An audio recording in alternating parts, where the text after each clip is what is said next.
I woke up to the sound of my neighbors screaming. Not just any neighbor. Karen, the self-proclaimed queen of our neighborhood HOA. She stood at the edge of my property, her face redder than a fire hydrant, shrieking like a banshee. But that wasn't even the best part. Her brand-new luxury SUV? Completely trapped, perched in the middle of a massive trench I had legally dug around my driveway. A trench with a fully functional, medieval-style drawbridge that I could raise and lower at will. Rewind 2 weeks earlier, and none of this would have made sense. Back then, I was just a regular homeowner, a guy who wanted to live in peace, maybe grill some steaks on the weekend. But peace was impossible when you had an HOA president who treated the neighborhood like her personal kingdom. Karen was the type who measured your grass with a ruler, fined you for the wrong shade of beige on your shutters, and sent threatening letters if your car had so much as a speck of dirt on it. I had dealt with her nonsense before, but I never imagined it would escalate to outright war. The trouble started when I walked outside one morning, coffee in hand, and found Karen's oversized SUV parked directly across my driveway. At first, I thought it was a mistake. Maybe she had just pulled in for a second. But as I approached, I saw her standing on the sidewalk, arms crossed, wearing that smug expression she reserved for moments when she was about to make someone's life miserable. "Morning, Karen," I said, trying to be civil.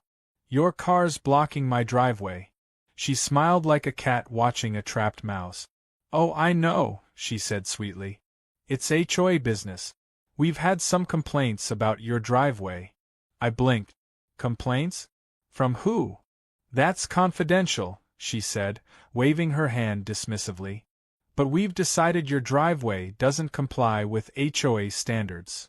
I looked at my driveway. It was a perfectly normal concrete slab. Nothing fancy, but certainly not breaking any rules. "That's ridiculous. There's nothing wrong with it." "Well," Karen said, inspecting her nails, "unfortunately, the HOA board has the final say. Until we conduct a proper review, I'll need to keep my vehicle here to prevent further infractions." I stared at her, waiting for the punchline. "You're joking." "Nope," she chirped, pulling out a clipboard and scribbling something down. "Oh, and I should mention, if you try to tow my car, that'll be considered harassment. HOA rules." I wanted to argue, to yell, to do something. But I knew Karen. She thrived on confrontation.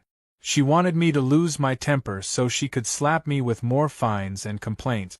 So instead, I took a deep breath, nodded, and walked back inside. The next few days were hell. Every morning, I woke up to find Karen's car still blocking my driveway. The HOA refused to help. When I called a tow company, they refused, citing some vague community agreement. Meanwhile, Karen acted like she had won the lottery, strutting around like she owned my property. Then came the fines. Apparently, I was now being penalized for neglecting driveway maintenance. According to the HOA, my failure to use it, because, it was blocked, was grounds for an infraction. Every time I checked my mailbox, there was a fresh letter demanding payment. It was infuriating. But I wasn't the kind of guy to just roll over and take it. If Karen wanted to play dirty, I'd play smart. I spent the next few nights doing what I did best, research. If the HOA was going to weaponize its rules, I was going to find my own legal loophole. And after hours of digging through zoning laws and property codes, I found it. A single line in the local ordinances that changed everything. It turned out there were no regulations against making security modifications to private property. That meant I could legally build a barrier around my driveway, as long as it wasn't a permanent structure. I double-checked, triple-checked, even called a lawyer friend to confirm. It was airtight. And that's when the real fun began. The next day, I rented an excavator. I hired a few guys from a construction crew and told them I wanted a deep, wide trench around my driveway. Not a little ditch, a full-on, medieval-style moat. They thought I was crazy, but hey, money talked. By the time the sun set, my driveway was surrounded by a 4-foot-deep trench, wide enough that no car could cross it. The next morning, Karen stormed over, ready to gloat. But the moment she saw her SUV stranded in the middle of the trench, her expression went from smug to sheer horror. "What the hell is this?" she screeched.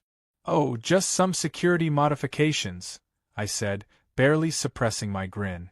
"HOA rules say I can do it." Karen's eye twitched. "You can't just dig a hole around my car." "Sure I can," I said. "You see, this is my property. And since you refuse to move, well, I had no choice but to build around you." She looked like her brain was short-circuiting. You can't. This is illegal." "Nope." I pulled out a printout of the zoning laws. "Totally legal. In fact, I even filed a permit. City approved."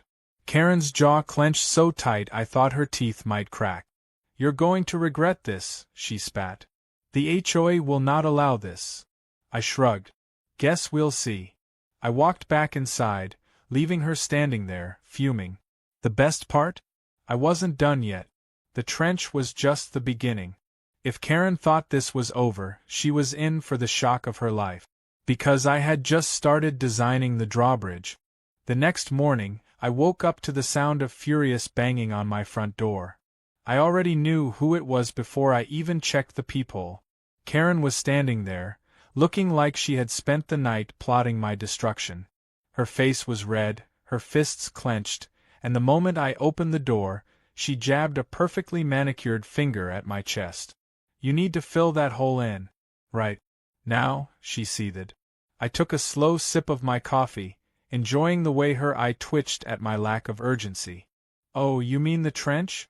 Sorry, can't do that. It's a legal security measure." Karen let out a sound somewhere between a growl and a screech. "You have exactly 24 hours to fix this, or I will make sure the HOA fines you into oblivion." I pretended to think about it. "You know, that's interesting because I was about to make some more improvements." She narrowed her eyes. "What kind of improvements?" I grinned. "A drawbridge." Her mouth opened, then closed, then opened again like a fish gasping for air. She looked at me like I had completely lost my mind. "You can't just put a drawbridge in a suburban neighborhood." "Sure I can. I already checked the regulations. As long as it's a temporary structure and not a permanent gate, I can build it. And since you're so concerned about my driveway, this will help keep it protected." Karen looked like she wanted to throw something at me, but instead, she stormed off, muttering threats about city inspectors, lawsuits, and how I was going to regret this. I had no doubt she was going to do everything in her power to shut me down, but I wasn't worried. I had done my homework, and for once, I was actually looking forward to this battle. I spent the next few days gathering materials and hiring a few skilled contractors. The best part was that I didn't even need anything fancy. Just some reinforced wood, strong metal hinges, and a pulley system to make it work. I made sure to record every step of the process, not just for proof that I was following regulations but because I had a feeling this was going to be internet gold. As construction continued, Karen escalated. She called in city inspectors, who came by expecting to shut me down but left shaking their heads when they saw that everything was perfectly legal. She tried to organize a petition with the other homeowners, but most of them were just as sick of her as I was. She even went as far as trying to block my contractors from entering the neighborhood, but that backfired when one of them turned out to be the brother of a city councilman. By the time the drawbridge was fully installed, the whole neighborhood was watching.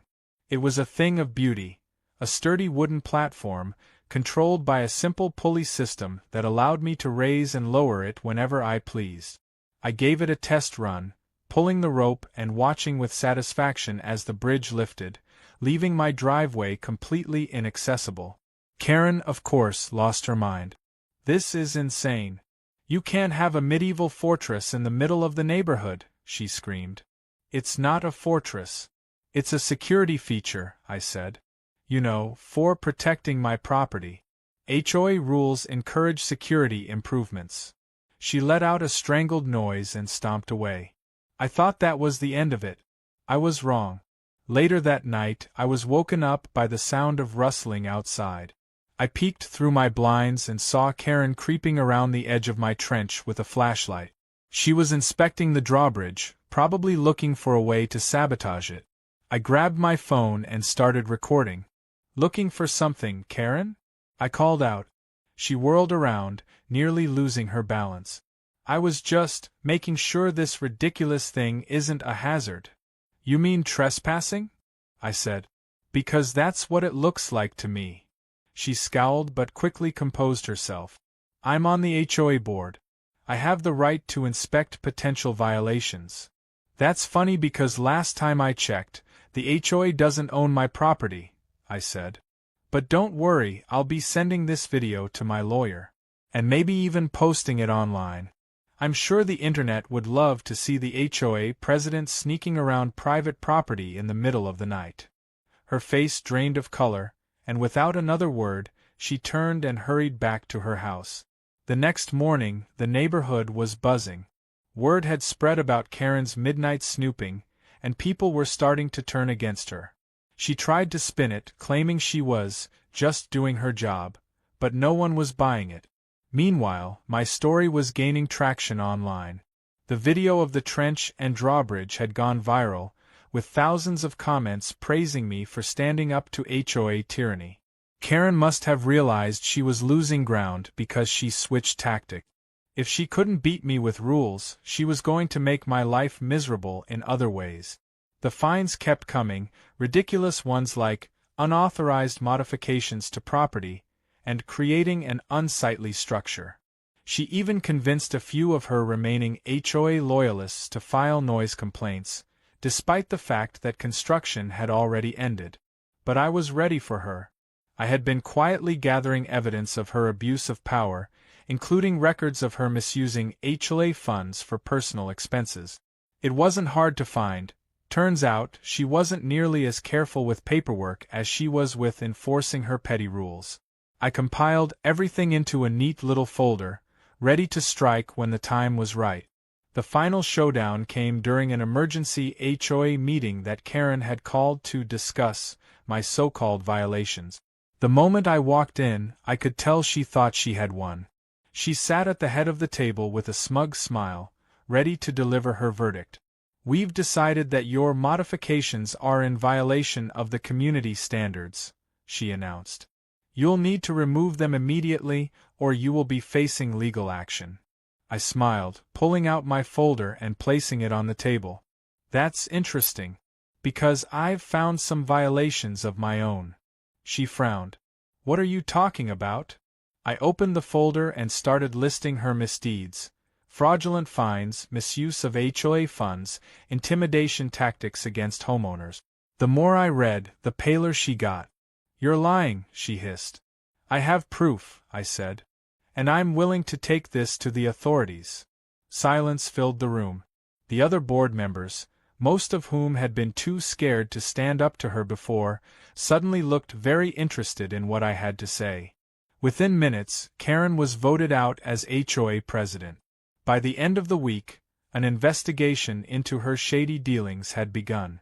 That night, I stood on my driveway, sipping a cold drink as I watched Karen's SUV finally being towed away, not by me, but by the authorities. My trench and drawbridge had started as a joke, but in the end, they had been the perfect way to expose her corruption. And the best part? My driveway had never looked better. Karen was quiet for a few days after the HOA meeting, which was unsettling in itself. She wasn't the type to go down without a fight, and I knew she was brewing something. The neighborhood was still buzzing from her downfall, and people had started treating me like some kind of local legend. Every time I stepped outside, someone would wave, give me a thumbs up, or ask if they could see the drawbridge in action. Even the mailman had a good laugh about it. But I knew it wasn't over. Karen wasn't going to let this go. Sure enough, the storm came. It started small. A sudden, anonymous report to the city about unpermitted construction. A surprise inspection from a zoning official, who looked both amused and annoyed when he saw my drawbridge. He shrugged, gave me a nod, and left after confirming that I was in the clear. Then came the fake complaints from neighbors, loud noises in the middle of the night, suspicious activity, even claims that my trench was a safety hazard that could cause structural instability in the neighborhood. I knew exactly who was behind it, but without solid proof, it was just another game of harassment. Then Karen took it up a notch. One night, I woke up to a loud crash. My heart pounded as I jumped out of bed and ran to the window. At first, I didn't see anything, but when I turned on the outdoor lights, my stomach dropped. Someone had cut the ropes to my drawbridge. It lay half-collapsed into the trench, the wooden planks cracked from the impact. I grabbed my phone and checked the security cameras. There she was, Karen, wearing all black like some kind of low-budget ninja, holding a pair of bolt cutters. She had actually climbed into my trench and cut the mechanism herself. I didn't even hesitate. I called the police. By the time they arrived, Karen had already fled back to her house, but the footage was all the evidence they needed. The officers knocked on her door, and after a tense few minutes, she was dragged outside, still screaming about how she was being harassed and targeted. She tried to spin the story, claiming she was preventing a neighborhood hazard, but the cops weren't buying it. They arrested her for trespassing and property damage. Watching her being handcuffed and stuffed into the back of a police cruiser was the most satisfying thing I had ever seen. The neighborhood exploded with gossip the next day. It turned out Karen had been pissing off people for years, but no one had dared to stand up to her until now. Some neighbors admitted they had wanted to fight back but were afraid of retaliation. Now that she had been publicly humiliated, the HOA board had no choice but to take action. They held an emergency vote to remove her from the HOA entirely, stripping her of any remaining power. It was a unanimous decision. But that wasn't the end of it. A few days later, I received an email from an investigator handling HOA fraud cases. Apparently, Karen's financial misdeeds had caught the attention of the authorities. They wanted to interview me about the files I had presented during the meeting.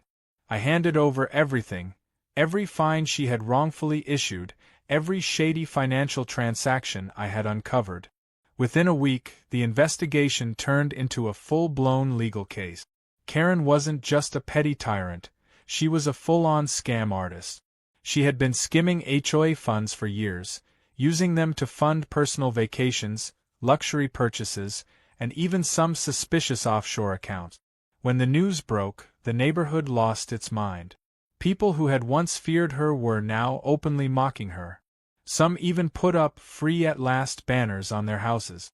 Her house went up for sale shortly after. It sat on the market longer than usual because, well, no one wanted to buy the former dictator's residence. Eventually, she had no choice but to sell at a loss and leave town. The day she moved out, I stood at the edge of my driveway, watching as she loaded the last of her things into a moving truck. She shot me one last glare, but there was no power behind it anymore. She had lost. I raised my coffee cup in a silent toast as the truck pulled away. With Karen gone, the HOA board crumbled. Most of the remaining members resigned, and the neighborhood voted to dissolve the HOA entirely. Turned out people were happier without it. No more ridiculous rules, no more fines, no more fear of stepping out of line. For the first time in years, the neighborhood felt free. As for me, I became a local legend. The story of the trench and drawbridge spread far beyond the neighborhood. News outlets picked it up, and before I knew it, I was being interviewed about my brilliant act of defiance. My videos went viral, and people from all over the world wanted to know more. Some even sent fan mail, asking for advice on dealing with their own HOA nightmares. The drawbridge, now fully repaired, became a permanent feature. Kids in the neighborhood loved it, calling my house Castle Jake. I even installed a small plaque at the edge of the trench that read, "In memory of HOA tyranny." It made for a great conversation piece. One evening, as I was grilling steaks in my backyard, one of my neighbors stopped by. He was an older guy, had lived here longer than anyone, and had seen Karen's reign from the beginning. "You know," he said, watching the sun set over the now peaceful neighborhood. I always thought someone would take her down eventually. But I never imagined it would happen with a trench and a drawbridge. I laughed. Sometimes you have to get creative. He grinned. Well, whatever you did, it worked. This place is better without her. I nodded, flipping the stakes. Yeah, it is. And for the first time since I moved in, I actually felt at home.